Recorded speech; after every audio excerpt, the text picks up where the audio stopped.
বোনের বাসায় গিয়েছিলাম, বোনের বাসা থেকে কতগুলো শাক আনছে। এই শাকগুলো তো আমার খুবই খুবই পছন্দ। কে কে চিনতে পারেন অবশ্যই জানাবেন। কীভাবে চিনবেন, যদি শুরুর থেকে দেখাইতে পারতাম, গাছটা দেখাইতে পারতাম, তাহলে শাকটা চিনতে পারতেন। এই শাকটার নাম হলো খেতের শাক। আমরা তো খেতের শাক বলি, কে কোন অঞ্চলে কী নামে বলেন অবশ্যই জানাবেন, বা যদি দেখাতে পারতাম তাহলে অবশ্যই জানাতে পারতেন। যেহেতু আমার বোনের বাসা থেকে কুইটা বাইছে সব কিছু পরিষ্কার করে নিয়ে আসছে, ওদের ভাড়াটিয়া ওরা কোথা থেকে জানি আয়না দিচ্ছে, পরে অল্প করে শাক দেখে বলতেছে তুই নিয়ে এগুলো খাই ফেলা, তুই তো শাক পছন্দ করিস।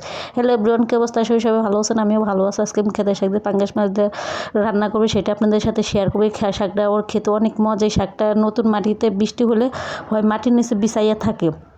এই শাকটা তো অনেক ভালো লাগে। আমার বোনে আনছিল, বোনের তারপরে আমি থাকবো না দেখে পরে আমার দিয়ে দিয়েছে। যেহেতু আমি শাক পছন্দ করি সেই জন্য ভাবলাম যে কী দিয়ে রান্না করবো, কী দিয়ে রান্না করবো। পরে ভাবলাম যে গরিবের জাতীয় মাছ পাঙ্গাস মাছ দিয়ে রান্না করতে, ওর যে বলে সেই কাজ। পরে 2টা পাঙ্গাস মাছের চাকা ভিজে নিয়ে সেই 2টা পাঙ্গাস মাছের চাকা দিয়ে এখন রান্না করতেছি। পাঙ্গাস মাছটা ভালো করে জাল দিয়ে নিয়েছে, নিয়ে এখানে আদা রসুন হলুদ মরিচ যা যা লাগে পরিমাণ মতো সব কিছু দিয়েছে। দিয়ে এখন যে এখানে একটু অল্প করে আলু কুচি করে দিয়েছে, আর শাকগুলো সুন্দর করে ভালো করে ধুয়ে নিচ্ছে। আর এই শাকটা খেয়ে মানুষ এত প্রশংসা করছে, আমি অফিসের যাদের সাথে খাই তারা খুবই প্রশংসা করছে। তারা তো কখনো এই শাকটা চিনে না, দেখে নাই, বলতেও পারে না। বলতে সেটা কী শাক, এটা কী শাক। তো বললাম যে কেউ চিনে না, জানে না, শুধু একজন চিনছে, যে এই শাক খেয়েছে সেই অবশ্যই চিনবে। তাই শাকটা খেতে না এত ভালো লাগে, খুবই মজা লাগে। সবাই অনেকে চিনে বা অনেকে চিনে না, অনেকে খায় অনেকে খায় না। এটা মাটির নিচে একেবারে সমান করে মাটির সাথে মিশা হয়ে থাকে।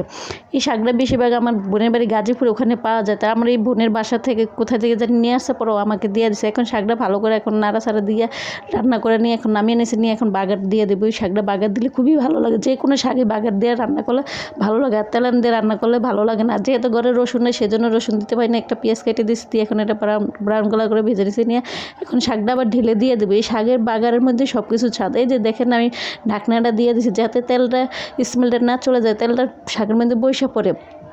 বিশ্বাস করেন ভাই, এই শাকটা আমি যে এখন এডিট করতেছি না, তখন আমার মনে হইতেছে মুখে পানি চলে আসতেছে, এত মজা হয়েছে। যদি না খান অবশ্যই মিস করবেন। আর এই শাক দেখলেই তো আমার ওই লোকটার কথা মনে পড়ে যায়। জানি না কেন সবসময় সব ভিডিওতে ওর কথা চলে আসে, বা সব ভিডিওতে কেন সব সময় উঠতে বসতে খাইতে শুইতে সব সময় যে কোনো টাইমে ওর কথা চলে আসে। ওর কথা ভাবনে চিন্তা করতে করতে যে কী হলো, কী করলো আমার সাথে, কেন এরকমটা করলো। আজও আমি প্রশ্নের উত্তর খুঁজে পাই না, কেন যে এরকম হয়ে গেল, কেন যে জীবনটা এলোমেলো হয়ে গেছে, কোনো কিছুই খুঁজে পাইতেছি না। তো যাই হোক, কথা বলতে বলতে রান্নাটা প্রায় শেষ হয়ে গেছে। আজকে রান্নাটা কেমন হয়েছে অবশ্যই কমেন্টস করে জানাবেন। আর যদি আপুর ভিডিওটা ভালো লাগে অবশ্যই শেয়ার করে দিবেন। আর আমার যেটা প্রতিদিনের কাজ, আমি রান্না শেষ হলে চুলাটার সাথে সাথে মুছে ফেলে, এই জন্য আমার এই চুলাটা দেখলে কেউ বুঝতে পারে না যেটা নতুন না পুরান। কারণ আমি যেভাবে যত্ন করে রাখি, চুলাটা প্রায় 8-9 বছর হয়ে গেছে, এটা বেশি হবে। তারপরে চুলাটা কত সুন্দর ঝকঝকে চকচকে। আজকে ভিডিওটা এই পর্যন্তই। আল্লাহ হাফেজ।